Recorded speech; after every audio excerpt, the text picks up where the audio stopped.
नमस्कार विद्यार्थियों, वंदेवाणी हिंदी साहित्य चैनल में आप सभी का स्वागत है। आज हम लेके आए हैं मन्नू भंडारी का जो उपन्यास है हमारे कोर्स में असिस्टेंट प्रोफेसर में महाभोज, उसके उपन्यास के महत्वपूर्ण अंश और पात्र परिचय के बारे में आज हम जानेंगे। विद्यार्थियों, मैंने पूरी कोशिश की है कि इससे बार आपके परीक्षा में एक भी सवाल नहीं जाएगा और आपको इसको ध्यान से पढ़ना है और एक बार इसको बड़े ही ध्यान से देखना है। तो आपका मन्नू भंडारी का जो महाभोज उपन्यास है, वो आपके पूरा इसमें कवर हो जाता है। तो विद्यार्थियों शुरू करते हैं हम। महाभोज सामान्यतः उत्सव व उल्लास का प्रतीक होता है, लेकिन यहाँ जो महाभोज है वह संवेदनाहीन, क्रूर, स्वार्थी, सत्तालोलुप, राजनीतिक पूंजीपतियों, पत्रकारों और समाज के उन ठेकेदारों का जो स्वार्थ में इतने अंधे हो गए हैं कि एक बेगुनाह की लावारिस लाश देखकर भी उसमें उनमें संवेदनाएं नहीं जागती और वे उस लाश को भी स्वार्थ पूर्ति का माध्यम बनाने की जोड़ तोड़ में जुट जाते हैं। जैसे गिद्ध किसी लाश को नोच नोच कर खाते हैं और आनंद का उत्सव मनाते हैं, वैसे ही इस उपन्यास के पात्र नजर आते हैं। विद्यार्थी, एक बार इसकी जो मूल संवेदना क्या है, आपको ये ध्यान होना चाहिए कि महाभोज इसका नाम क्यों पड़ा है, महाभोज है क्या। लेकिन महाभोज वैसे तो सामान्य तो उत्सव व उल्लास का प्रतीक होता है। आप सभी जानते हैं कि महाभोज जो होता है वो किसी खुशी में या किसी उल्लास में या उत्सव में ही होता है, लेकिन यहाँ जो महाभोज दे रखा है वो इससे थोड़ा भिन्न महाभोज है। तो महाभोज सामान्यतः क्या होता है, उत्सव व उल्लास का प्रतीक होता है, लेकिन यहाँ जो महाभोज है वह संवेदनाहीन, क्रूर, स्वार्थी, सत्तालोलुप, राजनीतिज्ञों, पूंजीपतियों, पत्रकारों और समाज के उन ठेकेदारों का जो स्वार्थ में इतने अंधे हो गए हैं कि एक बेगुनाह की लावारिस लाश देखकर भी उनमें संवेदनाएं नहीं जागती, वे उस लाश को भी स्वार्थ पूर्ति का माध्यम बनाने की जोड़ तोड़ में जुट जाते हैं। जैसे गिद्ध किसी लाश को नोच नोच कर खाते हैं और आनंद का उत्सव मनाते हैं, वैसे ही इस उपन्यास के पात्र यहाँ पे नजर आते हैं। यह लाश है असंगठित चेतना शून्य गरीब जनता की। उसे नोच कर खाने वाले गिद्ध है राजनेता, पूंजीपति, स्वार्थ लोलुप, सरकार के लालची चमचे। यहाँ पे देखो, ये जो गिद्ध जो यहाँ पे बताया गया है, ये राजनेताओं को बताया गया है, पूंजीपतियों को बताया गया और स्वार्थ लोलुप जो सरकार के लालची चमचे जो भी है, उन सब के बारे में यहाँ पे उनको गिद्ध बताया गया है, जो एक लाश है, एक असंगठित चेतना शून्य गरीब जनता की, उसको नोच नोच कर खा रहे हैं। इसे मैं अपने व्यक्तित्व और नियति को निर्धारित करने वाले परिवेश के प्रति ऋण शोध के रूप में ही देखती हूँ। बाकी प्रत्याशाएं और आरोप तो आपके अपने हैं। यह जो है इस महाभोज उपन्यास के बारे में मन्नू भंडारी का कथन है, इसको भी आप ध्यान में रखना। यहाँ पे देखो, मुख्य जो गांव है वो है सरोहा। गांव सरोहा शहर से मुश्किल से 20 कितने किलोमीटर 20 किलोमीटर दूर, और ये उत्तर प्रदेश में है। और उपन्यास के केंद्र में जो है यही गांव है। आपको ध्यान रखना है विद्यार्थियों, उपन्यास के केंद्र में कौन सा गांव है, सरोहा, और ये मुश्किल से शहर से मुश्किल से 20 किलोमीटर दूर है। ये भी आपको ध्यान में रखना है, क्योंकि छोटी से छोटी चीज जो है पूछ लेते हैं एग्जाम में। महाभोज उपन्यास 1979 में प्रकाशित राजनीतिक उपन्यास है। कैसा उपन्यास है, राजनीतिक उपन्यास है। और 1976-77 की चुनावी नीतियों पर आधारित उपन्यास है। उपन्यास में अपराध व राजनीति के गठबंधन का अत्यंत यथार्थ चित्रण है।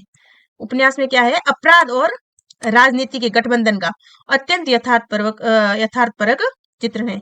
महाभोज उपन्यास के जो प्रमुख पात्र है उसमें विश्वेश्वर उर्फ बिस्सू जो नायक है और जिसकी लाश जो है मिली थी। और ये जो है विश्वेश्वर उर्फ बिस्सू नायक है, और हीरा हीरा जो है वो बिस्सू के पिता है। बिंदेश्वरी प्रसाद उर्फ बिंदा, ये बिस्सू का मित्र है, और रुक्मा जो बिस्सू की जो मित्र थी उसका पति है, और ये सत्य का समर्थक भी है। तो विद्यार्थियों, आपको ध्यान रखना है बिस्सू और बिंदा दोनों के बारे में। बिस्सू का मित्र कौन है, बिंदा, यानी कि बिंदेश्वरी प्रसाद उर्फ बिंदा, और बिस्सू का मित्र है और रुक्मा का पति है और सत्य का समर्थक भी है।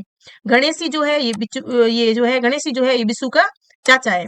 और दास साहब यहाँ पे मुख्यमंत्री है, वह गृह मंत्रालय के प्रभारी भी है, तथा शहर के सबसे महत्वपूर्ण आदमी यहाँ पे दास साहब है। जमुना बहन जो है वो दास साहब की पत्नी है, और सुकुल बाबू भूतपूर्व मुख्यमंत्री। देखो, अभी जो मुख्यमंत्री है वो तो है दास साहब, लेकिन भूतपूर्व जो मुख्यमंत्री थे वो थे सुकुल बाबू। ये थे सुकुल बाबू। लोचन भैया, ये सत्ताधारी पार्टी के असंतुष्ट विधायकों के नेता है। ये जो है सत्ताधारी जो विधायक है उनमें ये सबसे असंतुष्ट है, और उनको जो है बिल्कुल भी दास साहब की जो रीति नीति है वो इनको बिल्कुल भी उससे संतुष्ट नहीं है।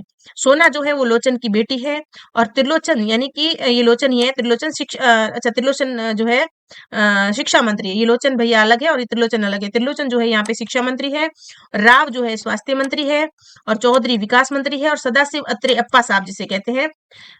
और ये जो है सदाशिव अत्रे जो अप्पा साहब है, ये भी इनके मंत्री है, यहाँ पे जो है दा साहब की जो पार्टी है उसके भी मंत्री है। पार्टी का अखबार मसाल है और दत्ता बाबू इस समाचार पत्र के पत्रकार है। पार्टी यानी कि अभी जो पार्टी है, जो दास साहब की पार्टी है, उसके जो अखबार है उसका वो है मसाल, और उसके संपादक है दत्ता बाबू, समाचार पत्र की जो है पत्रकार है। और विरोधी पार्टी का अखबार है समय किश्वर। आपको याद रखना है कि पार्टी का अखबार तो कौन सा है, मशाल, और विरोधी पार्टी यानी कि शुकुल बाबू की जो पार्टी है उसका जो अखबार है वो है समय किश्वर। जोगेश्वर साहू, जिसने बिस्सू की लाश को सबसे पहले देखा था, और एसपी सक्सेना, और डीआईजी का नाम सिन्हा है, और बिहारी व काशी जो है वो सुकुल बाबू के सहयोगी है और उसके आदमी है। लखन सिंह दास साहब का खास आदमी। लखन सिंह कौन है, दास साहब का खास आदमी। और जोरावर जाट है और वो सरपंच भी है। दास साहब के, अब देखो दास साहब के कमरे की यहाँ पे स्थिति बताई गई है जहाँ पे दास साहब बैठे रहते हैं, कि दास साहब के निजी कमरे में सजावट के नाम पर केवल दीवार पर दो बड़ी बड़ी तस्वीरें टंगी। आपको ध्यान रखना है कि दो बड़ी तस्वीरें किसकी है, तो पहली है गांधी की और दूसरी है नेहरू जी की। दास साहब गांधी व नेहरू को अपना पथ प्रदर्शक प्रेरणा मानते थे।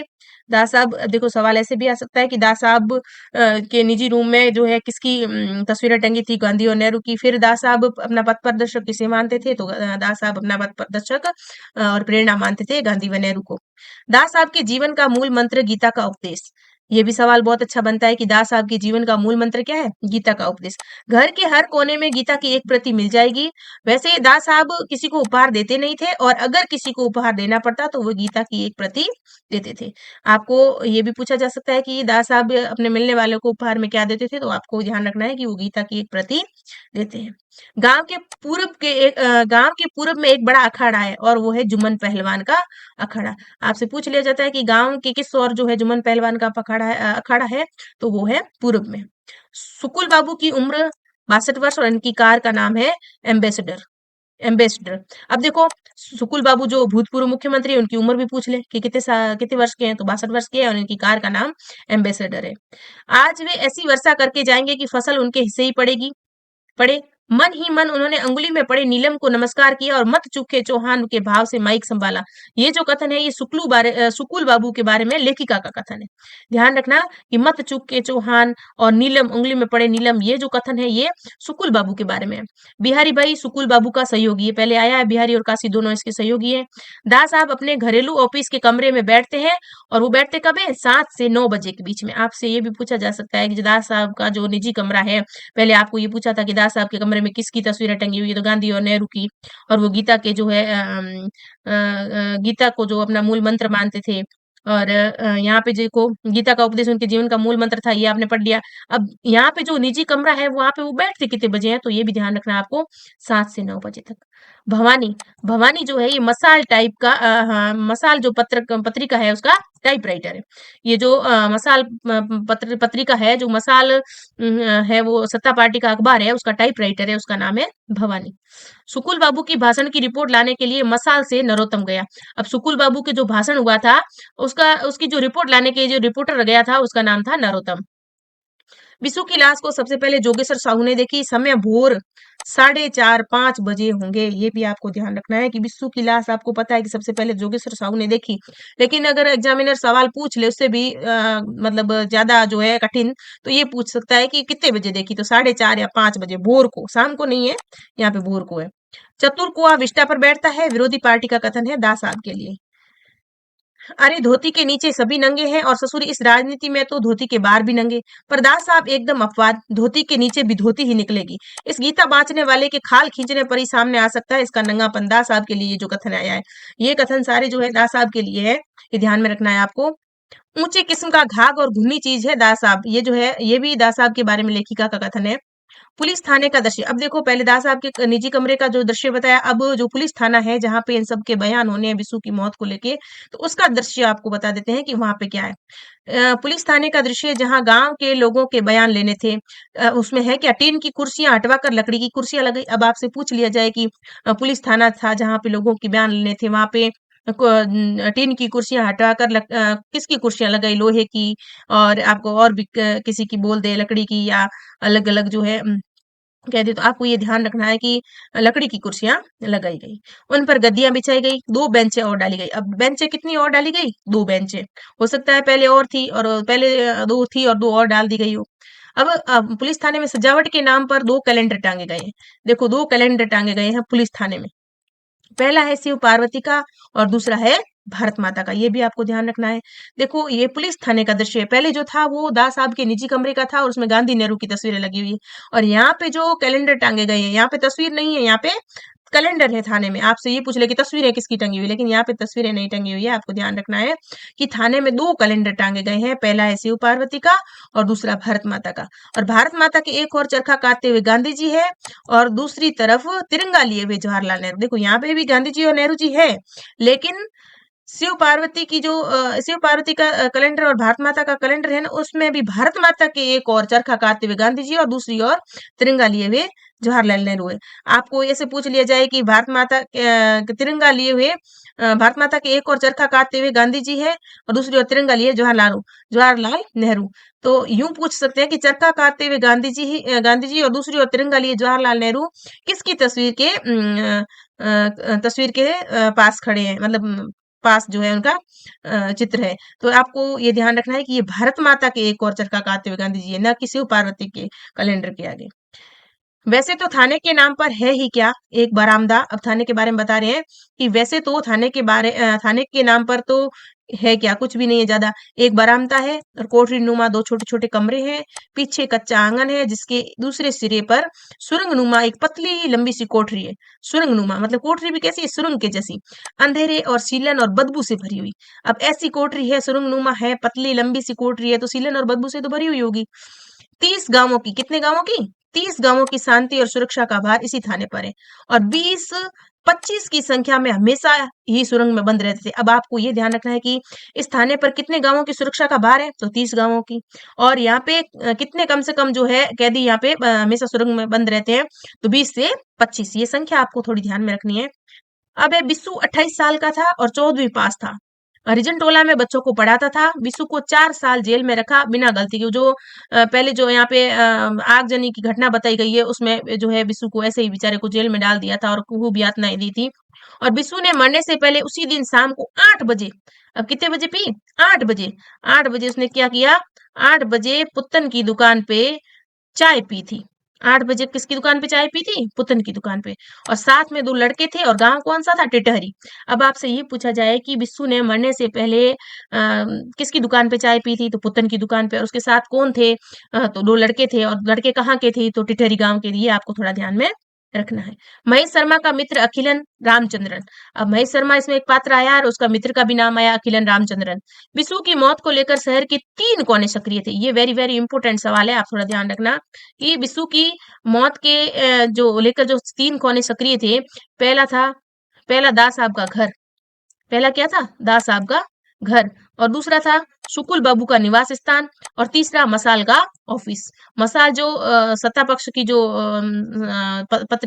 जो सत्ता पक्ष का जो अखबार था उसकी ऑफिस। अत्याचारी को संरक्षण दो और पीड़ितों को कुचलो, यही थे हमारे आदर्श, हमारे सिद्धांत जिन्हें लेकर चले थे हम। स्वर में चुनौती भरी हुई है। यहाँ पे ये कथन है लोचन बाबू का। देखो लोचन बाबू यहाँ पे जो है सत्ता पार्टी से जो है दास साहब से असंतुष्ट है और वो बिल्कुल भी उनको चाहने वाले नहीं थे। तो उनको लगता था कि भई जो दास साहब कर रहे हैं वो बिल्कुल गलत कर रहे हैं। वो मतलब सत्य का साथ नहीं दे रहे हैं, असत्य का साथ दे रहे हैं और अत्याचारी को संरक्षण दे रहे हैं और पीड़ितों को कुचल रहे हैं। यही थे हमारे आदर्श, ऐसा इसलिए कह रहे हैं कि वो उनसे संतुष्ट नहीं है।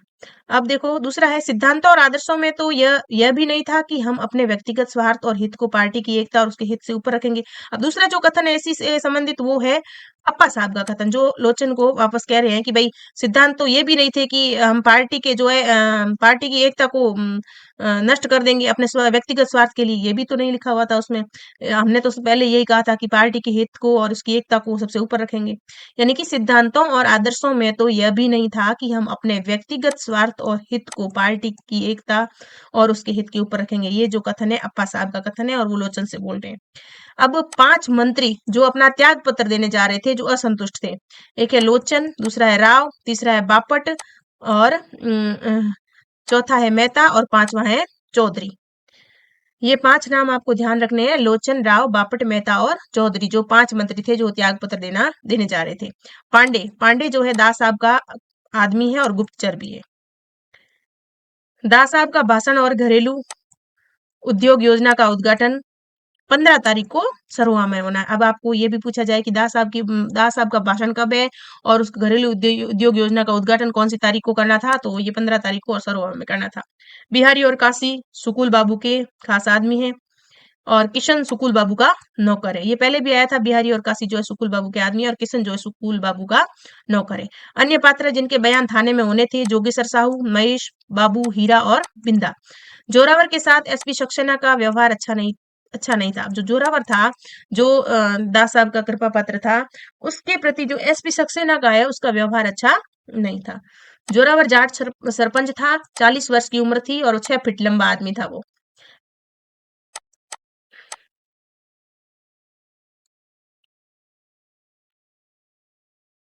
बिंदा की बातें सुनकर एसपी सक्सेना की आंखों के सामने अपने मित्र दिनेश का चेहरा आ गया। मशाल के मसाल के ताजा अंक की पहली खबर जो है मुख्य पृष्ठ पर, जो मसाल के ताजा अंक की खबर निकली थी उसमें मुख्य पृष्ठ पर असंतुष्टों द्वारा असंतुष्टों द्वारा मंत्रिमंडल गिराने का घोर एक बार इसको पुनः पढ़ते हैं कि मसाल के ताजा अंक की पहली खबर मुख्य पृष्ठ पर असंतुष्टों द्वारा मंत्रिमंडल गिराने का घोर असफलता की ही बात नहीं, वरन उन लोगों की स्वार्थपरता और पद लोलुपता की कड़ी आलोचना की है। ये खबर थी ताजा। और लोचन बाबू की बर्खास्तगी दास साहब का साहसिक कदम बताया। और दूसरी खबर बीच के पृष्ठ में सुकुल बाबू की रैली का समाचार, तस्वीर कोई नहीं है पर स्वीकार किया है कि इस प्रांत के इतिहास में इतनी बड़ी रैली शायद ही कभी हुई हो और विरोधियों की इतनी बड़ी रैली बिना किसी बाधा व व्यवधान के शांतिपूर्वक ढंग से हो गई। इसके लिए गृह मंत्रालय और डीआईजी पुलिस के प्रति आभार व्यक्त किया गया है।